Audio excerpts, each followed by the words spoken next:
Зохиолч Адлер, орчуулагч Д. Оюн Гэрэл. Голын цадтай Орос тууж. 6 дугаар бүлэг. Үймэн төдөр. Агапия хадам ихийн зөвшөөрлөөр эцэгтэй эдхийн бөөгнүүлж бэлтжээ. Өндөг, талах, мах, аарт, суу, бислэг боож авахдаа өлөн илгэн дээр өдөр шөнөгүй архитд суугаадаа гэж таамаглаж байв. Эцгийн гадаа хүрээд сайтар шинжиж харлаа. Нааш буцаж ирэх юутай хачин бэ? Тангараггүй хуурамгийн замаар очисон айлдаа илүү сайхан амьдрна гэж хэн санах вүлээ? Агапия эцгээ дуудлаа. Хариу дуу гарсангүйд төгшөөр төрөв. Гэрт ороод жаалжуул цэвэрлэе гэж саналаа.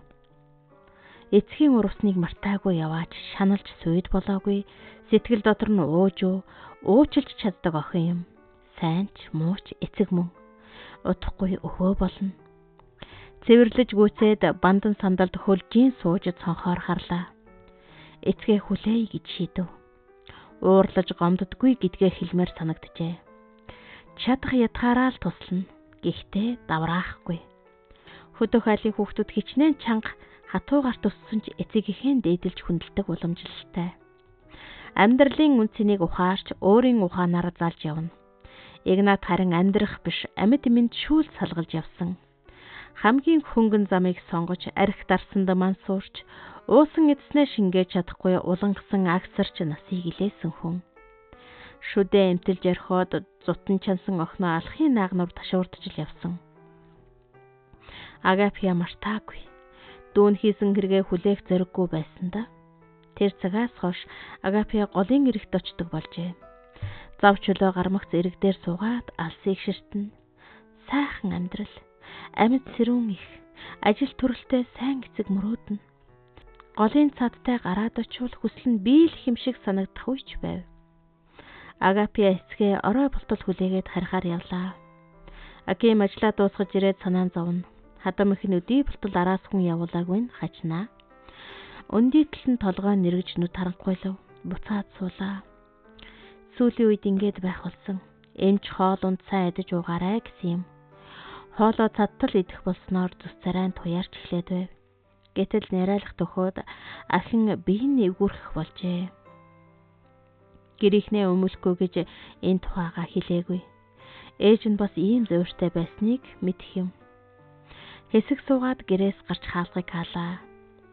Эцэг нь эргэж ирээд охиноо ороод гарсныг ойлгоно. Гомдхой болж дээ гэж бодох үз. Агапия хадам эцгээсээ гууж эцэгтэй хөнгөвтөр ажил олж өгье гэж бас бодов. Хүн шиг аж төрж эхлээсэ гэж хүснэ. Прасковья Агапияг төгшүүртээ өгтжээ. Араас нь хэнийг явуулах вэ гэж аргаа барцуулсан аж.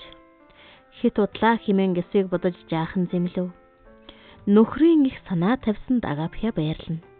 Бэр биш охиноо гэж хүлээж авчтээ. Яг тэгж тарлаа химэн талархна. Аким хоолнд оройтож ирээд ихтэй загнуулав. Загнаад байх хэрэггүй санаж. Эхэлж ирчүүдээ дараа нь хүүхдүүдээ хооллоод сүүлд хүүхнүүд ширээн суудаг ёстой юм. Гэж Никодимын гэрт тийм биш. Бүгд багтад суух сэлгэр том ширээг Никодим өөрийн гараар урлаж тавьжээ. Эрт хүнтэй суусан юм. Прасковьяг хараад өөр хүүхэн хэрэггүй гэж шууд ойлгосон бөгөөд ёс журмаар нь хурим найр хийж ханилсан түүхтэй. Тарай ногоо дахиад нохоогоо эргүүлээд тайван сайхан амьдарч суух байтал тэгсэнгүй. Залуу наснд заавал эсэргүү зан хөдлөөд байдаг. Чөтгөрт хатгуулсан аятайл. Никодим өөрөө ёс дүрм тогтоож гарчээ. Нэгэн өдөр хоол идэж суугаад эцэж ядарсан Прасковьяг нүд буландан харж байснаа тэссэнгүй. Эхнэр нь хамт хоол идэхгүй бол өөрөө ч идэхгүйгээд гүрээчихжээ. Та нар намайг яавалч яа. Миний хэрэл болно гэж зүтгэв. Прасковьягийн хадам авгай дуу тавин бархирч гарлаа. Журамтай айлын дүрмтэй эхнэр хизээ байтлаа. Нөхрийн урд сууж хоол эргүүлдэг байлаа. Хүмүүс мэдвэл шившиг болох байлгүй. Никодим гүжүүдэлсээр. Юр бууж өгсөнгүй. Сүүлдээ ширээн дээр гараа элгэндээ авч хөвтээд ихийгээ галзууруулах төгчээ. Прасковья уйлангууж Никодимыг босоод өгөөч гэж ятгаад дийлсэнгүй. Харин эцэг нь өгдөөгүй дүнсийж хоолоо халбагцсаар суулаа.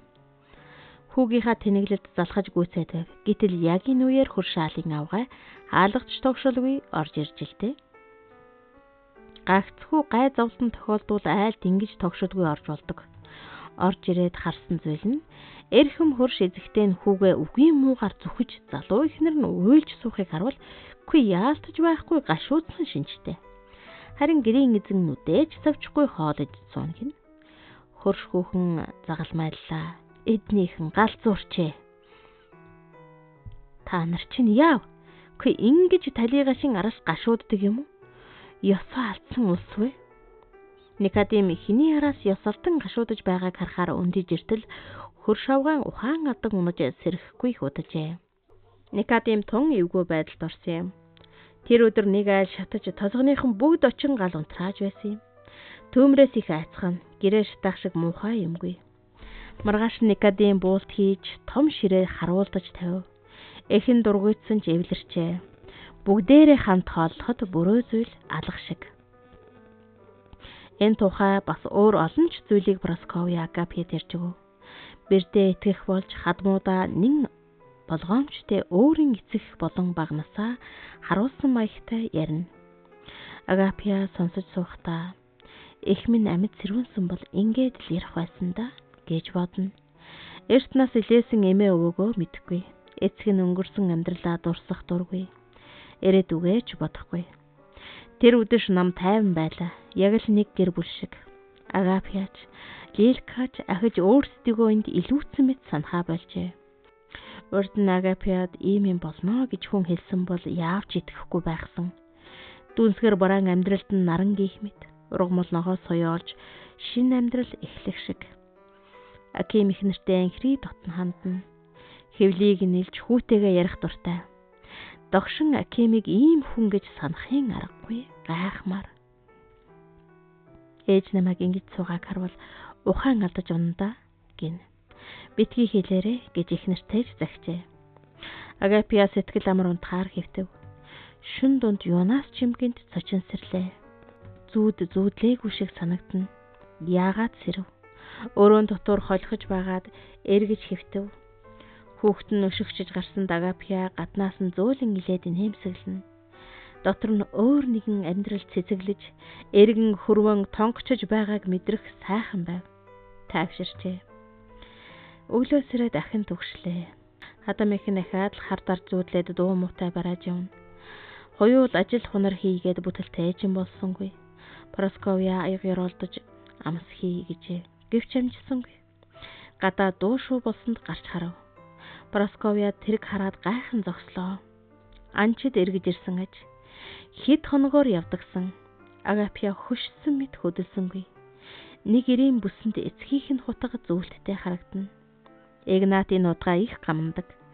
Аимшигтай таамагтурж хоолой бачуурн зангирч ирснээ эцгээ хараад ухаангүй гултай чанав. Өрөөндөө сэртэл Аким хөлдөн сууж байна. Агапья юу болсныг санаад хингэнтэл цөрхрэн ойлов. Тайвшруулах аргач үгүй. Никодим хараал тавина. Игнатыг эдээд авчирна гэж яаж бодцохов? Эрчүүд уучраа хэлв. Том охин нь энд биш шүү дээ. Өөр хаачих вүлээ? Игнатыг эцсийн замд нь нэртэй төртөө үдлээ. Аким ажил хийхээ байж эхнэрээсээ холдохгүй өнжих болов. Ингэртэй нааж тайтгаруулна. Эхнэр хүүхдээ бодож аажээ. Ингэж огт ааж үзээгүй санагдана. Агапьяг битгий үйл гэж ятгаад барсангүй. Прасковья гэрийн ажлаас бүрэн чөлөөлжээ. Чиний үүрэг бол хүүхдээ тээж төрүүлэх. Бусд нь хамаагүй гэж инхри зөөлөн дуугаар хэлжээ. Агапья ойлгож толгой дохин нулимсаа арчина. Гэлээч сэтгэл зүрхээ тайвшруулж чадахгүй л суун. Сэтгэл гэдэг гинт унтрааж болдог төөрөмжч биш. Яалтай вэ? Цаг хугацаа хэрэгтэй. Игнат яаж яваад амиа алдсан тухай мэдээ суурин даяараа хурдан тархжээ. Охиныхоо төлөө эцсийн мөчөд сайн зүйл хийх гэсэн явдал нь үнэхээр гайхмаар хэрэг мөнийн тул муу хэлэх хэрэгтэй эсхэж зарим нь мэдхээ болов. Өгсөн хүнийг нэг бол сайнаар хэл. Үгүй эсвэл үннээс өөр юм битгий хэлээ гэдэг. Тэр үнэн нь дандаа таатай байдаг ч юм биш. Игнат өвхийн өмнө нүглээ намжилсан болж таарав. Юм ойлгосон бололтой. Броска эцгийн тухай сонсоод хувинтай усаа алдаж асгажээ. Сонссондоо итгэсэнгүй. Игнат мөнх наслах юм шиг санагддаг байв. Бусад айлуудад л үхэл хагцал тохиолдох биз.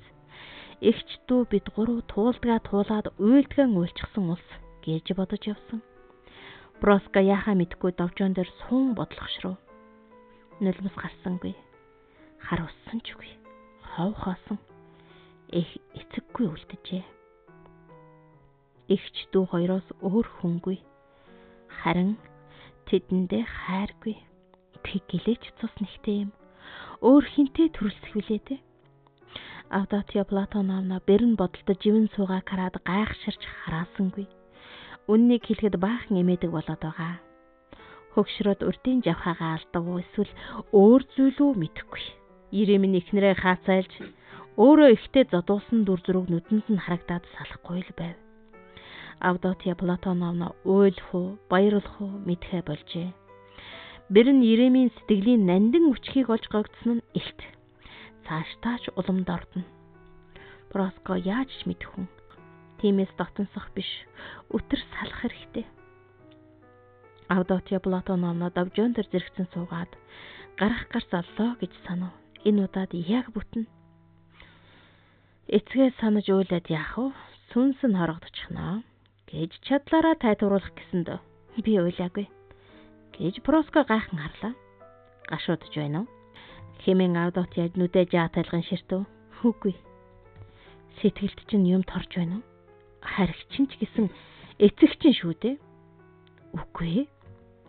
Хадам ихэн залжин нүдээр харна. Эвгүй оргоод явчихжээ. Миний бодоход гээд Авдотья толгойн алчуураа засаж Иремийн ямар ялаанд хазуусныг нь мэдэхгүй чамд сэтгэлтэй болжээ. Хөө намайг яаж эсэргүүцхийг нь харсан биз гэлээ. Броска доороо замчив. Хадам их санаагаа шуудхан хэлжгүй алсаас төхөж байна. Иремийн өнөөх баатарлаг үйлдэл санааг намраахгүй байгаагийн шинж. Өнөөдөр тэр горийг Броска амсаж таарна. Эцгийнхэн нараас нөгөө ертөнц рүү илгээж мад. Авдотья Платоновна уурлуул аюултай, өсөрхөө, муухан. Ончин өрөөсөн намайг хөрөвдөж үзнэ үү гэд Броска загалмайлав. Битгий үг тасал гэж Авдотья гуйв. Тушаасангүй гуйв. Ингэхэн бүрч аймаар ажээ. Манай удмын ирчүүд уянхаагүй. Бүгд л авгаадаа захируулж ирсэн. Хөвгүүд маань ч ялгаа алга. Яаж исэн минь яваад байсныг нь бурхан л мэдэх биз. Хүүгүүд минь ч ялгаа алга. Броска гараа харлаа. Яах гэж ийм юм ярина вэ? Чи башир аргатай ухаан тааруу юм. Хонзон санамтгай. Гамбрыг мдээгүй гэж санав. Ульянаг хэрэгт түлхсэнийг чинь. Проси агдсхийн цачив.